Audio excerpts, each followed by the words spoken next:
Hello, and welcome to another edition of No Lights Paranormal, where three nerdy paranormal investigators sit down and discuss spooky stories from the web. My name is Joe. I am the lead investigator. My name is Teresa, and I am the researcher.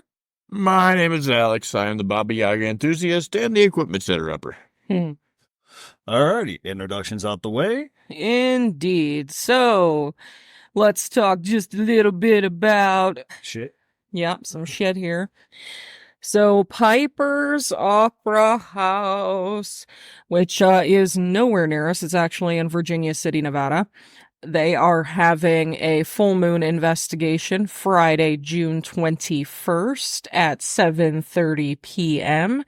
You are welcome to get in on this by simply visiting their website, which is Pipers, P-I-P-E-R-S, operahouse.com. Thought I would mention that because we are doing Nevada this week. Yes, we are. And And I actually remembered that, so that's good. Right, see? So It's the little wind. Right? Right, see? At 40? Yes. Exactly right. So, yeah, there's not a whole lot going on in Ohio as far as paranormal events aside from just the normal weekend stuff at the Mansfield Reformatory, and then a couple of weekends they got some stuff going on at Madison Seminary, public investigations that you can get in on. Otherwise, nothing crazy. No, I mean, it's summer in Ohio where it gets hot as hell. Exactly. So people are staying indoors for air conditioner, or they're doing something outside. And then don't forget that they've got all that stuff going on too. So there's like Shadows of Waverly Hills, which runs, well, hell, I guess that was May 30th through June 2nd. So that's done. June 9th is Paranormal Cirque and Cirque 2. These are in Vancouver, so the Washington State, pretty far away. We have, of course, let's see here, the basic stuff coming up at the St. Mary's Art Center. They have got a paranormal pajama party on April 5th. That'd be cool. Very interesting stuff. Landell's Mohican Castle here in Ohio has got tons of stuff going on. Summer ghost walks, haunted history tours. As soon as the 7th and going every weekend for the remainder of the summer mostly. Good times. I mean, pajama ghost hunt party, that'd just be... Yeah, apparently they're going to do A normal painting ghost as well. hunt. I don't... Yeah, it's a normal ghost hunt for us, really. But yeah, so some fun stuff Well, there. not a total pajama, because, you know. Did we schedule out our rescheduling of Madison yet? I have not rescheduled Madison yet. That is something we need to do, but I was waiting on the collective to get a good date. I thought we settled on his birthday. Did we? Okay, then that is my bad, and I will handle that. Yeah. I think that's the goal that we're shooting for, because we don't want it to be August or the end of July when it's just miserable. Yeah, somewhere Well, in fall where it's actually acceptable. I will go ahead and shoot a message over to the owner at Madison, and we'll get that scheduled. No? Cool. Alternatively, to be fair, I can deal with hot. I cannot deal with 20 degrees. No. No, it was way too cold. Way too cold. Yeah, no, I'll take a hot, steamy day any day over just cold. For sure. I think that might be the first time I can ever say that I went on an investigation and I felt pain from how cold it was. Yeah. Yeah, it wasn't from the ghost doing anything. It was just how cold. Even the ghosts were like, dude, what are you doing?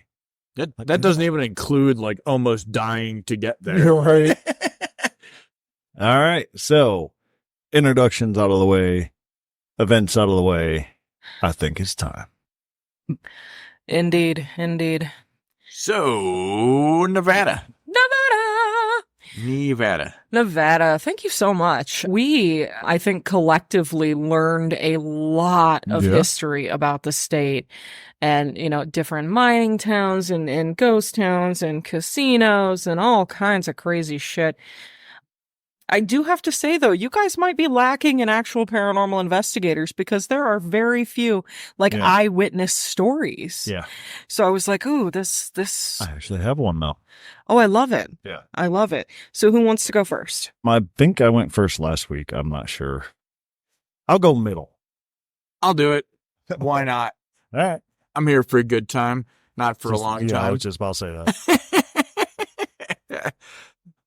So yeah, where do we even start? I think, bumping off of what Teresa had already said, I think one of the bigger issues that we ran into with Nevada is the history was kind of more interesting than the actual ghost stories. Right. Yeah. And it may just be due to lack of groups out there, lack of quote unquote eyewitness accounts. I think it more stems, and I could be wrong in this, I think it all more stems from the actual like place itself. Like, I don't think people are really into the paranormal out there. It just doesn't seem like they are. I mean, I'm not even sure if it's so much that they're not, or if it's just so friggin' commonplace for them because of the crazy history. But go ahead. I mean, it might be. It's just one of those things. Who knows? I don't know. Yeah, anyway. Either way, I have chosen to do a Whiskey Pete's. It is a hotel and casino in Prim, Nevada, which literally sits on the border of California and Nevada. If you were going from, Vegas to LA, you're going to go through Prim. Is it on that famous route, whatever? No, it's on 15. Oh, 15. Oh, my bad. Yeah, not on Route 66. 66 goes all the way to California. It does. Not that one. But yeah. I don't know these things. I'm just... A Whiskey Pete's casino and hotel was built in 1970s near the state line. It is said to be haunted by a man named Whiskey Pete, who used to run a gas station and had a thing for making moonshine. He was a moonshiner. No. Whiskey Pete. Yeah. That's where he got his Shocking. No, couldn't figure that out at all. As a brief summary before I get into the actual story, the story goes that during the construction of the resort, workers accidentally dug up Whiskey Pete's grave and moved it off the property. Pete was obviously not happy about this and is said to hang around the hotel causing mischief. If that's not spooky enough, this is also the place where you will find Bonnie and Clyde's car that they were killed in, all shot up with bullets, sitting in the lobby. Clyde's bloodied shirt is also there, and supposedly guests report feeling some eerie vibes and bad energy when they stand near the exhibit. One thing that I also wanted to point out, covering other random shit that has happened at Whiskey Pete's, is there's not one, but 2 7-year-old children that were reported missing from the video arcade at Whiskey Pete's. One, who I'm not going to name his name, unfortunately, his body was discovered 1 month later off the property. Damn. Did they say what happened?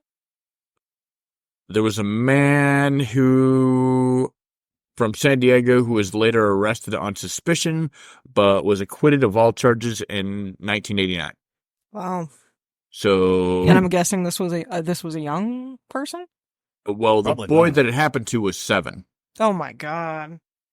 And there was another little girl that was also 7. So they seem to go for 7-year-olds. What a pile of shit. I have no idea. Yeah.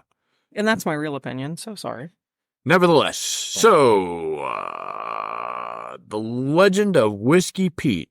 This is where I get to get into the interesting stuff. The story of Whiskey Pete himself.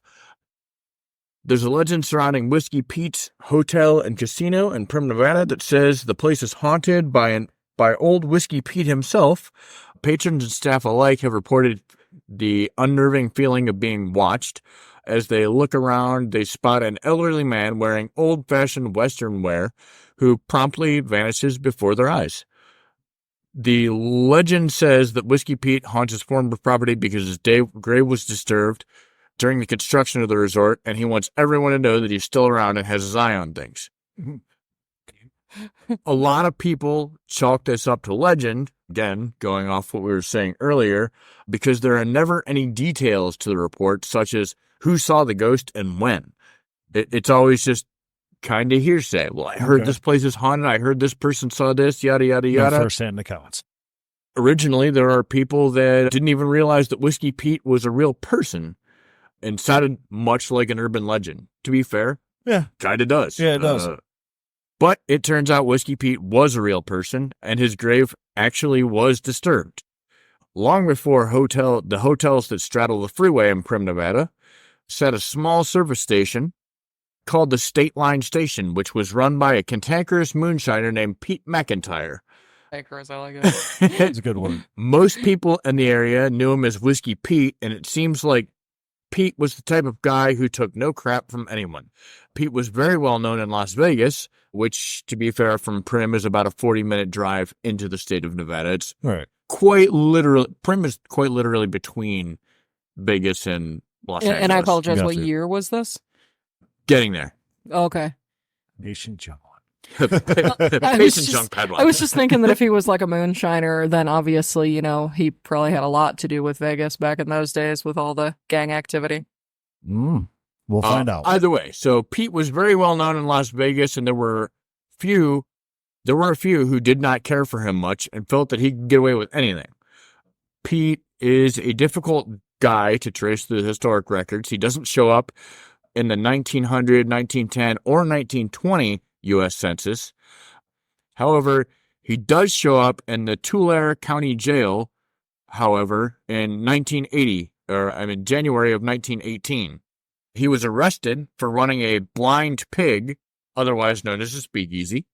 While he was eventually sentenced to 30 days in jail, he actually served a little over 2 months because he could not make bail initially. His place of birth is listed as Arizona, which differs from where he would list his place of birth on the 1930 census.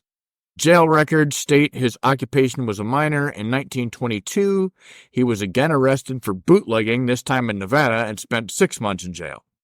He was first listed on the 1930 U.S. Census Bureau, living in Crescent, Nevada, a small mining town near the Nevada-California line. He lists his occupation as the proprietor of a service station. He's first mentioned in the Las Vegas newspapers in 1928 when the Las Vegas Chamber of Commerce read a letter from a woman who stopped at Whiskey Pete's gas station. According to the woman, it was about 11 p.m., and she stopped to have her oil and water checked and to go get gas. Whiskey Pete came out to serve them. Back then, it was a full-service gas station. Those things actually existed where people came out and pumped your gas. I miss those things. I'm that many years old. Whiskey Pete came out to serve them, and when he realized the car only needed water, he became abusive and threatening and refused to let them have water. He forced the woman to drive to the next service station with an empty radiator and an overheated engine. Damn! Need my water. The Chamber of Commerce said that for months they had received similar complaints from tourists driving from Las Vegas to California. One of the complaints said that Whiskey Pete shot at them, and another said that he threatened to shoot them. Huh. They referred Sounds like a good dude. Right. They referred the information to the Las Vegas sheriff so that they could have a chat with Pete. Pete's attitude might have chilled out for a little bit, but by March of 1931, Pete was facing the charge of assault with a deadly weapon for shooting an Elgin postmaster, Rube Branshaw, in the shoulder. Unsurprisingly, the two men had very different versions of what had happened. According to Rube, he stopped at the gas station with his two sons, and when he walked inside, Pete was already, and I quote, surly. Nice. When he asked Pete for a cup of coffee, he said Pete became enraged, so he simply said he'd get coffee elsewhere and started to leave. When he reached the door, he said that Pete called him a vile name, and when he turned around to face him, Pete shot him in the shoulder with a pistol. Huh. Jesus! Over a cup of coffee he didn't even get. People get upset. Don't talk to me before I have my coffee. I need my coffee. A preliminary hearing was set for Pete, at which he pleaded not guilty and was released on bail. Pete told reporters that he resented the bad reputation he had and that his remote location made it necessary for him to be armed at all times. He also made sure to let the reporters know that he was paying for all of Rube Branshaw's hospital and medical expenses. Eventually, the charges against Pete were dropped when Bradshaw failed to show at court 3 separate times. Jesus! So apparently he was. We don't know if he was detained and he couldn't show up at court. Yeah.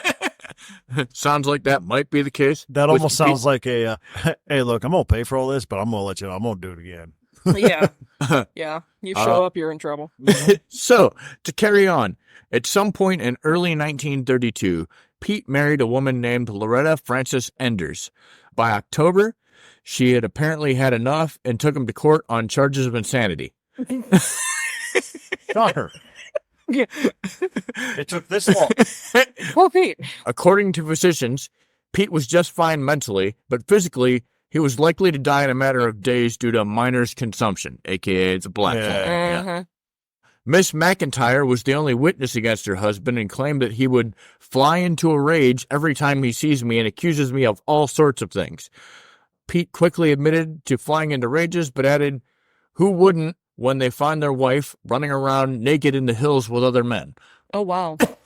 I mean, that's kind of a valid point, though. Yeah. Right? He had said that a few weeks prior, Loretta took him to the Stillwell Sanitarium in Banning, California, and remained there with him, helping to care for him. As soon as he showed signs of recovering, however, she left him. Loretta was supposed to be looking after the service station, but when he was well enough to go home, he had found that she hadn't paid attention to it at all and was running around with other men. The judge denied Lorette's motion to have him committed, and there is really no mention of her after that fact. Damn.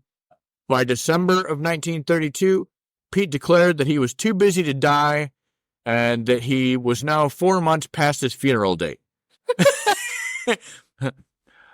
By September of 1933, Pete was living back at Stillwell, where he told reporters he was doing okay. Whiskey Pete McIntyre died on the 11th of November in 1933, so 2 months later. Goodness. That was eerily accurate. Right. It was soon announced that his funeral was to be held in Las Vegas, and this is where things get weird. This is where they get Weirder. At some point prior to his death, Pete McIntyre told his friends that he wanted to be buried standing up near his service station. His exact words were, bury me up on the hill facing the valley so that I can see all those sons of bitches going by. His friends did as he asked and used dynamite to blast a 6-foot hole in limestone overlooking Highway 91 from behind his service station. Over the years, Pete's grave became lost to time. People repeatedly stole his grave marker until it simply wasn't replaced. His service station was sold a few times until the location was eventually developed into Whiskey Pete's Casino in 1977. On February 2nd of 1994, construction workers were grading land for a railroad track that would connect Whiskey Pete's to Buffalo Bill's on the other side of the freeway. While working near the original site of the State Line station, they struck a crumbling wood coffin. Inside, they found skeletal remains of Whiskey Pete himself. Even though some of the legends said he was buried with a 10-gallon hat on his head and 6 shooters strapped to his sides and a jug of whiskey, all they found was his bones. Yeah, because the hat would deteriorate. The guns may not, but he had a little bit of hair left on his head, dentures in his mouth, and a couple of buttons left on his shirt. So, Pete's coffin was said to be about 80% intact and buried at an angle to the highway. The project manager said they knew Whiskey Pete was buried somewhere in the area, but had no way of knowing exactly where. A tractor caught the edge of the box, and the skull popped out, and there was Whiskey Pete staring at us. Although the resort said that Whiskey Pete would be reburied somewhere on the property in memorial, it doesn't appear that any memorial has been set up, and it's unknown exactly where Whiskey Pete has been buried since. However, it is rumored that his remains were reinterred in one of the caves that he used for making moonshine. Oh, that's appropriate. So that is the story of Whiskey Pete McIntyre. I actually think Surly was a good acronym for him. Yeah. So that is the story of Whiskey Pete McIntyre and his namesake haunted hotel and casino. Interesting. I dig it. That is interesting. But again, it didn't, no eyewitness accounts or anything like that. I mean, still fun though. I can't read what that says. You want to meet Whiskey Pete? Oh, yeah. my son just popped in here and held up a thing and said that he would like to meet Whiskey Pete. Yeah. Sounds like a good time. Or a bad one. I don't know. I mean, it depends on if he's got sidearms with him. I don't like coffee, so I should be safe. I love coffee. I might not be safe. Actually, my first question was like, have you had your coffee yet? Yeah. Either way, so supposedly, and I will say supposedly the resort, the reported sightings of Whiskey Pete are like kind of all over the grounds and in the hotel and casino itself. The casino doesn't look like a modern skyscraper. Don't get me wrong. It's tall. It's a big building. No. And it is a casino, but it looks more like you would imagine like the Flamingo to look, Sure. as opposed to like, It's the Palms or whatever Yeah. in Vegas. Well, the Flamingo doesn't look like the Flamingo anymore anyway, but yeah. Either way. It's well, I was always Redonkulous. disappointed because it never looked like a flamingo to begin with. not even a little. So supposedly many patrons have seen some old Western guy just meandering around watching the place, and as soon as they double take, he's gone. not, to, Interesting. not to mention, you probably see so much of that kind of stuff. Yeah, who that you knows? don't even pay attention to it. Who knows? Which that could be a reason why there's not a lot there, is because there's so many people there on an It's true. average day. Right. That they're just like, oh, that's just a random person in cosplay. And how many people even stop and ask? You Right. know what I mean? And Right. so, with that said, me I mean, being the geeky bitch that I am, What'd you look up? the Flamingo, actually, I know how it got its name, the Flamingo Hotel and Resort and Casino, however you want to call it. So, Bugsy Siegel was a married man, but once he moved to Vegas, deciding to sort of do his own thing, he promptly hooked up with an actress and model named Virginia Hill. She was a redheaded woman with extraordinarily long legs. Nice. Therefore, Gotcha. Flamingo. the Makes Flamingo sense. was named Mm. after her. Okay. I mean, you lost me at long legs. So. Yeah, well, that's pretty much where I think Lost me at redhead. he got lost as well. Oh, yeah, I was well lost before that. Didn't even have to get into the log I leg. just heard long legs after that. That's, yeah. All right. A little bit of side bit of history there. Dig it, dig it, dig it. All right. So you done with yours? Yeah. All righty. So now I got mine. Now, Is there? I upon looking at, like I did my normal thing, looking it up with stories of Nevada and all that and seeing all the paranormal, but not really paranormal kind of stuff. So I had to look up a little bit of the lore of the place. Right. Like I always do. And didn't really find anything there until I came across this one article that stated water babies at Pyramid Lake. I didn't fully grasp the concept of it at that time because for some reason, hadn't had my coffee yet. So saw pyramids and I'm like, oh, that'll be interesting. Mhm. Pyramids in Nevada. That's interesting. No, it wasn't about pyramids at all. That's just what the lake is called. So for those of you who don't know who water babies are, at this particular Pyramid Lake, water babies are a vengeful group of spirits that are said to haunt Pyramid Lake in Nevada. According to legend, water babies are the angry spirits of premature and deformed babies thrown into the lake by the Paiute tribe. Mm. Some say water babies are responsible for a variety of calamities, including the equipment malfunctions and boating accidents and disappearances. Others say that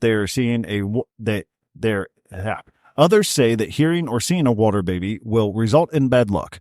Some have reported hearing the cries of an invisible baby or the laughter of ghostly children, and say the water babies are most active at dawn or dusk. My favorite word. Yes. Dusk. Mhm. Water babies are also known as Puckinwat, I think, or are said to take form of a beautiful human infants with fishtails. Interesting.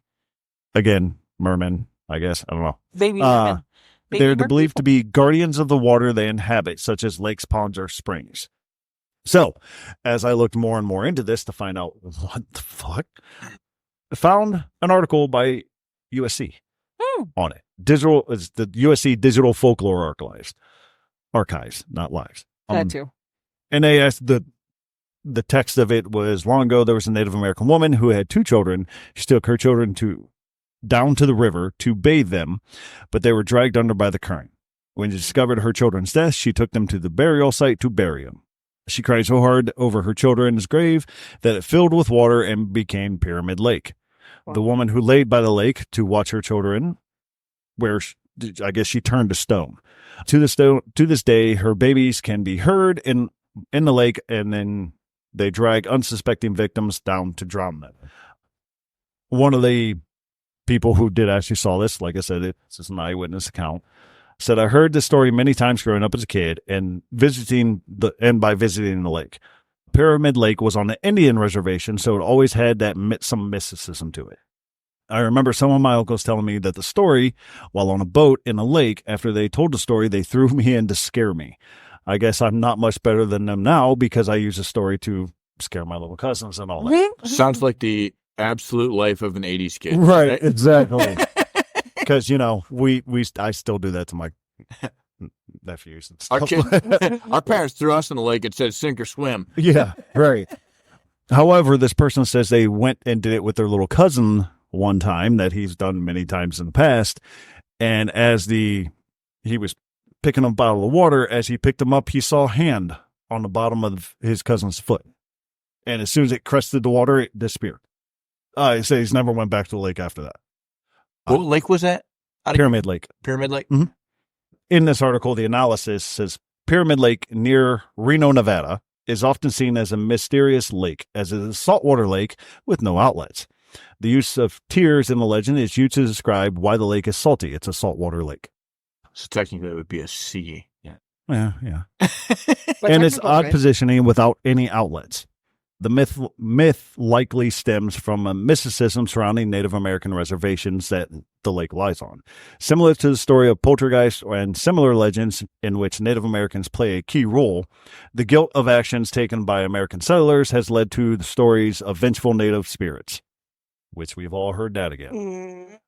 Some state that the legend stems from the lake being used as a location where malformed Native babies were drowned. All in all, the legend of Pyramid Lake water babies is another relic from the colonial American atrocities. That is the USC's view, not mine. I don't know anything about that. I don't know if it happened. That's just their view in the article. Colonial American atrocities. That's adorable. Well, like I said, that's their take on it. Yeah. But so natives drown their own kids, and that's somehow no. The lore behind it is that natives did it, but the actual legend from what this person found said that when they were clearing people out, they were drowning the deformed or premature babies in the lake. Not Native Americans, but Americans. Yeah. White folk, as they're now called. Like I said, that's their take on it. They're more than welcome to have their own take on it. I can't say if it's right or wrong. I didn't live in that time. I do have to say, though, that's effing creepy. Yeah. The other eyewitness kind of had a similar happenstance as the one guy who threw his cousins in and everything. This one, however, didn't get dragged in, but he heard a baby crying at the lake. And there was no children for miles around, no babies or anything like that. Nope. See ya. And yeah, he promptly did the same thing. He was like, nope, took off. He said he promptly reared his boat up and took off toward the dock and got out of there. Mm-hmm. However, going back, because some of his friends were like, no way, and wanted to go back there and see it. As he went back, he discovered children's footprints in the lake coming up. Yeah, absolute nope. Mm-mm. All in all, it's a good little story. Nothing spectacular. I'll take ghosts of all kinds. Children, fucking no. forget. What I can tell you is I've kind of heard of this story or a similar story. I wasn't sure where. Right. And to be fair, it's probably in legends and lore is probably in multiple lakes around the area. Exactly. It probably happened a lot. And what I will say, not in disagreement or retort, is you have to think of Native Americans a lot like, think the old Greeks and whatnot. Yeah, Sparta. It's one of those things where their entire lifeline, much like we talked about on our last roundtable, was built around survival. Yes. Like, the weak are going to die anyway, so... Yeah. I mean, it makes plausible sense because you can't really, like, premature back then. Hell, let's face it, we don't even have a good handle on it nowadays. And look at all the advancements in technology and medical stuff that we have. So, yeah, it would make kind of sense like, oh, this baby's not going to make it because it's you had it early. Or, you were supposed to have it in the 9th moon. You had it in the 6th moon. Or deformed and born with like a stump on their There was quite literally nothing that they could do about stuff like that back then. It was just like... And two, how many of them did they actually get rid of that they thought were dead, but actually weren't? Yeah. I mean, that's throughout history, not just with babies, but with anybody. Alexander the Great was supposedly buried alive. Yeah. Because they thought he was dead. Yeah. Let's face facts. As ghost hunters, little kid and baby ghosts are 10 times more terrifying than any adult ghost. Oh yeah. Fuck. Oh yeah. No, I'm look, listen. I've heard things out there that would probably make another person scurry and run away. And yes, Ezra just coined my exact sentiments. I've heard a lot of shit, seen a lot of shit. Mm-hmm. If I see a child, I'm running. Mm-hmm. I'm pulling the Teresa. Listen, you heard a little Zach. kid giggle in the middle of the night from nowhere. And there's all adults Gone. there. Yeah, I'm Gone. Nope. Hey, yeah. Yep, I'm pulling the Men in Black thing. There's no reason why little Susie should be out here in the dark. That's right. That's right. Teresa wouldn't have time with the distracting us look that way. No. No. She'd be like, hey guys, look at child. Where We would be the ones setting the pace on that one. Yeah. We need an AI song for that. I need you guys to upload that, by the way, because that's Will just do. too good. Too good. Just to let the listeners in on that a little bit, Alex one day got a little bit too enthralled with AI songs, and He wrote us a song. he did one for like the No Lights Paranormal thing, and I made a comment saying that's a little bit kind of depressing for a No Lights thing. Well, he made one the other, and it was like fast paced hardcore metal. I was like, well, that's the song for Teresa running from the ghost. So he made a song up about her running from the ghost. Bigfoot.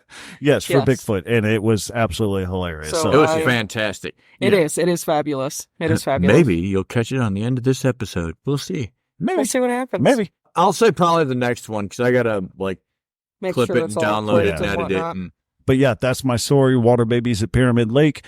I know it's kind of a short one. I didn't really have any groundbreaking ideas with it or anything like that. that's all So right. yeah, that's my story. It's creepy, that's for damn sure. So I covered the Mizpah Hotel. It is a historic hotel. So situated in Tonopah, Nevada, the Mizpah Hotel is a historic Hotels of America member. Blah, blah, blah, blah, blah. It was actually the tallest. Oh, I'm so sorry. It shared the title of the tallest building in Nevada with the Bovada building until 1927. They're just 5 stories tall, which obviously today is nothing. It was named after the Mizpah mine and it was absolutely the social hub of Mizpah back in its day. The hotel was a hotspot of celebrities and wealthy investors during the silver boom in Tonopah, and it was one of the first luxury hotels in the state. These days, it's really just a beautiful old piece of history. So, the story goes, while the hotel is one of the area's oldest structures, it was predated by the Mizpah Saloon, which opened its doors in 1907. The hotel was financed by George Wingfield, Cal Brotner, George Nixon, and Bob Govan, which are just a few of Nevada's well-known financiers. The hotel was designed by George Holsworth of Reno, and the men who financed the hotel owned other Tonopah businesses and mining companies. The hotel was given a facade of stone on the sides and rear and served as the first Mizpah Hotel and remains connected is the Brotner Govan block, which is another building that is literally next door there, joined by a wooden staircase, and even featured the very first elevator that was ever in Tonopah. According to legend, Wyatt Earp is the guy who kept the Mizpah Saloon. Earp. Sorry, I had to. Jack Dempsey was a bouncer, and Howard Hughes married one of his wives, Jean Peters, in the Mizpah Hotel. Yep. Hey, cuz. Right. A flurry of activity. While other stories state that the timing of the Mizpah doesn't add up with the lives of these men, the hotel features a Jack Dempsey room and a Wyatt Earp bar. So they're still commemorated in the story of the hotel. In 1979, after changing hands several times, the building was purchased by Frank Scott, a Las Vegas native. He updated the hotel to include modern conveniences, all while preserving the antiquated romance that first drew him and his guests to the hotel in the first place. The renovation cost about $4 million, and it took 2.5 years to complete. In 1999, the hotel was shut down and quiet, frequented only by the spirits that call the Mizpah home. In early 2011, the hotel was purchased by Fred and Nancy Klein of Klein Cellars in Sonoma, which is a big wine cellar, who renovated and reopened the building to the public in August of that same year, so in 2011. The hotel now boasts 47 rooms, a bar, and 2 restaurants, and there are plans to add a casino to the property, which has since been done since this article was written. So, lots of interesting stuff goes on in this place. USA Today believes that the Mizpah Hotel is the nation's #1 most haunted hotel. The building is rumored to be completely infested with ghosts. Legends of strange occurrences have been coming out of the hotel since its inception. One especially horrifying story tells of U.S. Senator Key Pittman, who passed away in the hotel in 1940 and was kept on ice in one of the bathtubs of the hotel until they could come and retrieve his body. With 111 years of tough Nevada history, the Mizpah's ghosts have made a reputation for themselves. The current owner of the hotel declines, welcome the spirits of the hotel, and state that the ghosts delight in interacting with guests. One spirit reported at the Mizpah Hotel, the Mizpah, is that of Rose, whom was a murdered prostitute back in its, seedier days as a saloon. Guests report her presence after their items mysteriously move from one place to another. She was a high-class lady of the night that lived on the top floor of the Mizpah. She was strangled in a hotel by a jealous John-turned lover who wanted her to stop her line of work. She refused and sadly met her fate in the same room guests can now book and spend the night in. Rose isn't the only spirit at the Mizpah, however. There are nameless soldiers who are reported to haunt the 3rd and 4th floors. Unfortunately, names unknown, but they do know that one particular soldier actually passed away there, apparently from injuries that he had sustained, and then he was taken to the hotel where he unfortunately didn't make it. There is also a pair of ghostly children who haunt the 3rd floor. They're known to play pranks on the guests and are often seen in the hotel rooms and the hallways. Multiple guests have reported hearing giggling and hearing their doors open and shut on their own.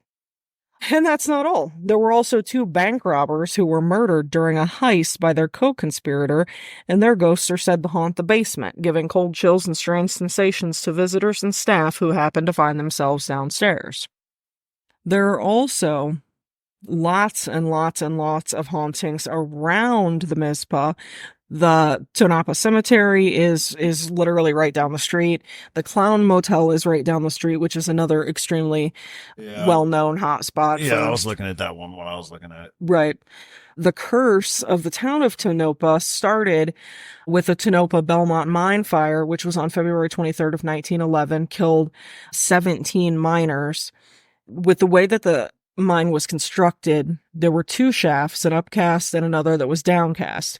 The fire started around 5:50 a.m., and after about an hour of searching for it, they noticed there was some burning in the timber that was piled near the bottom of the shaft. A small lit candle was thought to be the blame for the fire. When it was first discovered, the superintendent at the time told everyone to ignore it and go back to work since the fire was in a separate location.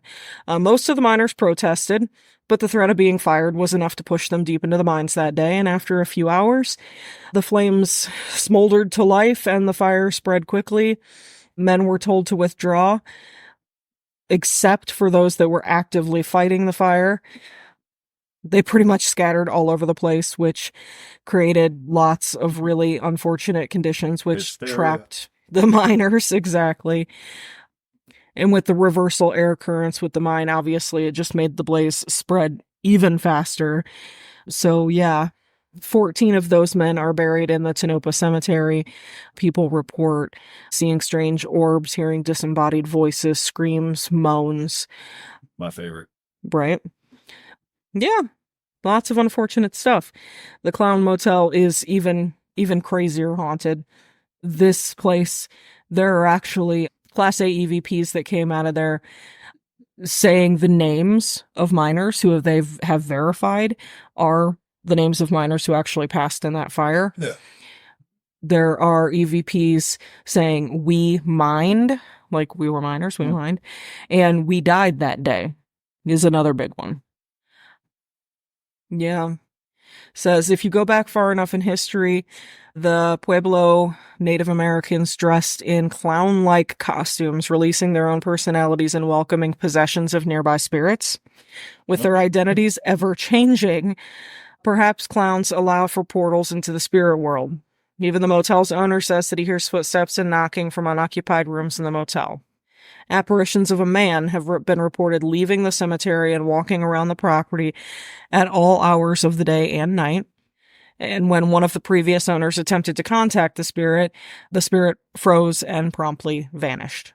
Even more, clowns themselves have been seen leaving the cemetery, complete with balloons and squirty water flowers and big shoes and all. Sorry, I'm pulling Teresa. I'm looking. No, you have at it. You got us curious about clowns now. I don't. There also is supposedly a lady in red at the Mizpah Hotel who has been seen between there and the clown hotel. Don't really know what her story is either, unfortunately. That's unfortunately about all that it had for me as far as history goes. So yeah. Yeah, unfortunately, with the way Nevada is, there's just not a lot of history with it. There's just not. I mean, there's a lot of history with it. There's just, and I think you're right. I think it's just one of those things where Nevada it doesn't get enough attention because it's a super vacation hub, right? The amount of people going in and out is just right. Obscene. Nobody sticks around to tell stories. Nobody notices because there's a million people in and out of there. And I think it's one of the things that we're going to find common with a lot of like the desert states is, there are big cities and a whole lot of nothing. Yeah. Yeah. Yeah. Because it's mostly desert Mm-hmm. or wilderness, for lack of a better word. Yeah. So, I mean, I don't know. Alaska might be different. I don't know. It's so hard to say. Well, I mean, if you think about it, it's a vast wilderness up there. It'll be one way or the other. We'll find out. But I have heard a lot of stories about different places in, the major cities like Juneau and whatnot that have some pretty interesting history and paranormal events. But so, yeah, we'll see. No, Nevada was interesting in its own right. It's just there's not a lot of history of it. Right. So I don't know if their history was just concealed. Well, I mean, also, let's face it, the government has a lot to do with things there. Facts. So, I mean, I'm not trying to go conspiracy route with this. Well, I mean, it's between that and let's face the facts that as far as the towns go, being like the big cities being Reno and Las Vegas, the mob has a lot to do with it. And it's not like they go around telling their stories. Yeah, they're not really, forthcoming with a lot of information. Which is sort of where I originally had considered doing my story on the Flamingo Hotel and Casino, which was started to be built prior to Bugsy Siegel, the gangster, actually having partial ownership of it. And then eventually he had complete ownership of it. So it had started to be built. The guy who was building it basically bankrupted himself. Bugsy stepped in, brought in a lot of money of his own and money from other well-known people who he was associated with. And there was a whole lot of crazy bad shit that happened in that place. And it is well-known haunted. The problem with it is Bugsy Siegel didn't own it for a super long time. Pretty much it opened. It was a huge flop. In its first week of opening, it cost them over $300,000 in negative money. Yeah, lots. Which that money was not really Bugsy's to lose because he had borrowed it from a lot of very high profile mob members. Yeah. And they, of course, were like, hey, where the fuck's our money? Because, we can't possibly believe that this place lost all of that. Right. So it became very apparent very quickly that Bugsy Siegel had been pocketing quite a bit of money and then lying to his investors about it. So some of these guys basically turned the table on him, and it was actually Lucky Luciano, who was a very well-known gangster. He was actually a mob boss. He decided that's it. You were my friend. You were someone who worked with me for a long, long time. Now you're stealing from me? This is not going to work out. Yeah, one thing you don't do is steal from a mall boss. Right. So a hit was called. There is no evidence to suggest that it was Lucky Luciano who called the hit. There is no evidence to suggest that it was one of his men who made the hit, but that's the theory. Yeah. Either way, Bugsy was at his home with his girlfriend, whom the place was named after, and 9 or 10 bullets shot through a plate glass window, took him out pretty friggin' quickly. Lucky Luciano and his men stepped into the casino basically as that happened and said, guess what? I own it now. So that's kind of how that went. Yeah. And then more bad stuff happened. Several years of really, really bad stuff. I think you really wanted to do the flamingo. I did. The problem is, despite all of these stories and all of the things that happen there, there's not a single that I can find witness account of somebody saying, oh yeah, I saw a spirit here. Yeah. The only rumor is that Bugsy Siegel himself apparently had been seen there near the memorial that was set up for him. Again, without... Nobody, there's no employee, there's no janitor, there's no guest who said, hey, I saw this. Maybe everybody's just so used to keeping their mouth shut there that they just don't. What happens in Vegas stays in Vegas. It's the right? reverse of the appellations. Like, right. Oh, you saw something? No, you didn't. Keep it shut. No, you didn't. That's right. So I would be ridiculously, and the original Flamingo Hotel no longer exists. It has since been torn down, renovated, rebuilt, etc., etc. But I would be so very interested in hearing stories about that place. So if you know anybody who knows an old guy or gal who may have known stories from that era, for the love of God, tell me. I want to know. I want to know, is Bugsy at the Flamingo? We won't put it on the podcast, swear. I might. I don't know. Maybe. Depends. Depends on who you are and if you ask nice. Yeah. But no, as far as the history of Nevada, it is an interesting history, just not for paranormal stuff. Yeah. Don't get me wrong. Nevada, I had an amazing time like researching this stuff. I was like, this is amazing. All right. And to be fair, I picked the right story. All right. Oh, yeah. Whiskey That was a good one. That was a good one. I was like, this shit is right up my alley. If I ever meet a guy named Pete, that's what I'm going to call him. This is literally Western Appalachia is what it is. Yeah. Well, you know me. Anytime they throw gunslingers and cowboys in the Wild West, I'm in. No, really? No, I didn't know that at all. Yeah. Yeah.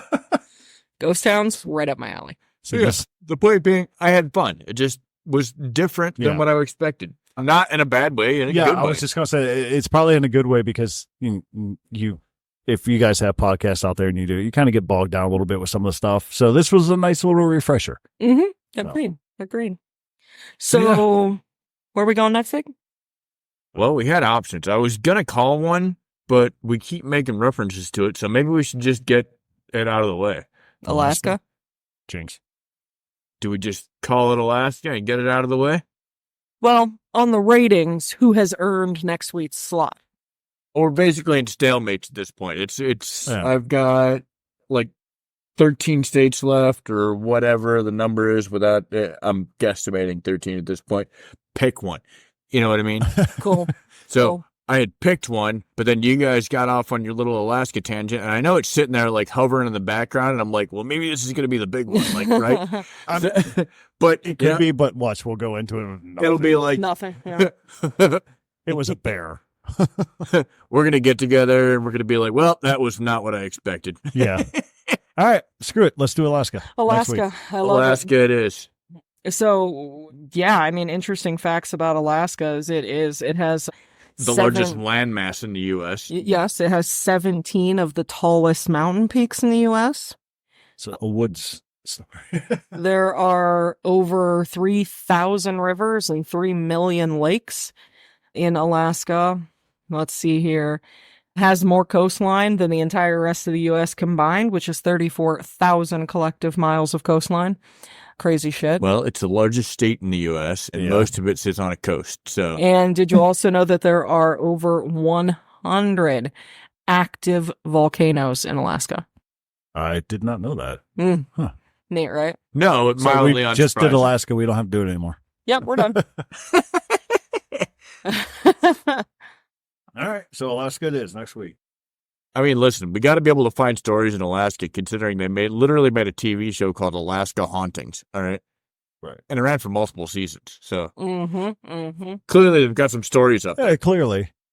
Yeah, I'm going to have to contact some cousins up there. We have a friend up there too. Plus, it's got a really solid, like, native background, too. Oh, I know. Oh, here's a fun fact that you will both really love, especially you, because I know that you're super susceptible. Poison ivy and poison oak simply does not exist in Alaska. We're fucking moving. Right? Never had it. I haven't either. I'm not Consider allergic, yourself blessed. The first time you get it on your balls, like, yeah. Well, yeah, it did. Yeah.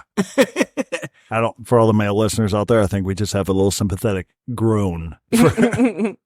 Like, oh man. Did you know that their flag, the state flag, was designed by a 13-year-old? You know we're doing them next week, right? Named Betty Benson, which I just thought was pretty cool. You know her. Yeah, I know. I can't help myself. Rabbit Hole Teresa is what we're going to call her.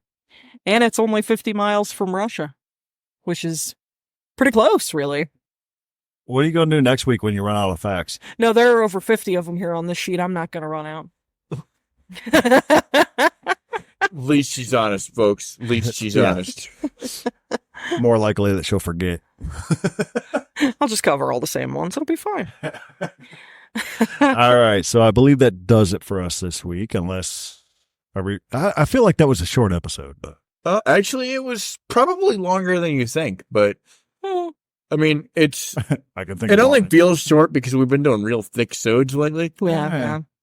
So And we I had to think it's figure- because we've been getting off on a lot more tangents lately. Or I was tangent is correct. I wouldn't. No, I wouldn't say tangents. So, as we all know, like the original idea for the podcast were these front porch discussions, and That's how it happens. One thing that I could say about the topics that we've done recently is that they have spawned more discussion than usual. That's why our sods have been a little thicker. So one platform of our social media that I don't really speak of super often, we are actually on LinkedIn, No Lights Paranormal on LinkedIn. And the reason I mention this is because over the past few months, I've actually gotten several really interesting messages on LinkedIn. One of them I got just today, actually. I'm not going to talk too much about the guy specifically because I don't know how much of it he wants me to talk about. I think you should also pretty much let it go until we get to that week. Well, that's why I wanted to bring it up. All right. This gentleman is an researcher and an author, and he is actually famous. He's very, very famous. And he sent a message regarding some very, very interesting activity that he personally witnessed. And I'm going to read these articles, and then I think we're going to try to bring some of this to you guys here in a future episode. It's really neat. It's really neat. Oh, that's going to be an interesting one for. Listen, it's a topic we're probably going to touch, and then we're going to let go until another roundtable later on, because as this is we don't so something we don't talk about a lot. No. just to go ahead and say it's regarding UFOs. Can't help herself. Well, I think they're going to want to know what the hell we're talking about. It built suspense. Yeah, leave off on a cliffhanger so they listen next week. Oh, they're going to listen anyway. Our fans are the bestest. Yeah, that's true. It's true. So yeah. Carry on, Rabbit Hole Teresa. We'll see what happens with that. I definitely want to read the articles that he has written, and I definitely want to discuss them a little bit more with him before I go headlong into it. But I think that this is something that we're gonna touch on at least briefly. Oh, I'm waiting for it. Mm-hmm. Trust me, I have a full litany of stuff. Love. So even still, that was No Lights Paranormal at LinkedIn. You've also got us at No Lights Para on X. No Lights Paranormal at gmail.com is how you would get a hold of us. And then, of course, visit us on Facebook at No Lights Paranormal. Yep. And the No Lights Paranormal Network is where you can share absolutely anything that makes you happy about the paranormal world. I want to see your pictures. I want to hear your audio. I want to hear your ghost stories. I want to hear stories that you want us to talk about. All kinds of stuff. Yeah, we want to hear All of it. from you, Yes. the listeners. All of you. Hello. And if you're from a foreign country, we have Google Translate. It might be a terrible translation, but I'll do my best. Ironically, quite literally, it was probably about 2 weeks ago, I got a message from some guy in France. Nice. No, that's all. I'm just going to leave that there for now. Oh, is it just like a hi, how you doing? I'm just going to leave that there for now. Super. Suspense. I like that. Cliffhanger. They're coming back next week. Basically, one thing that has really been a little bit depressing to me is that, yes, we are definitely getting interaction from some people, but not enough. It's starting to grow, though, so I'm appreciating that. So if you hear this podcast, just do me a huge favor. I want you to email me at nolightsparanormal@gmail.com. Just say hello. Tell me your name. Tell me where you're from. I'm mostly disappointed that I haven't heard from any of those guys in Germany yet, because Germany, for some reason, has been kicking up the charts. And I'm like, who is listening to me in Germany? Right. Like, whoever you are. Say hi, please. Please. Say hello. I long for it. Don't leave me on a cliffhanger. Yeah, that's right. And not just Germany, everywhere. Guaranteed they will. no matter where you are from. I want to hear from you. That said, ladies and gentlemen, we are out of here. We loved you, Nevada, Alaska. We will see you next week. Don't fuck with the Baba Yaga and stay away from water babies. Love you guys. I got nothing.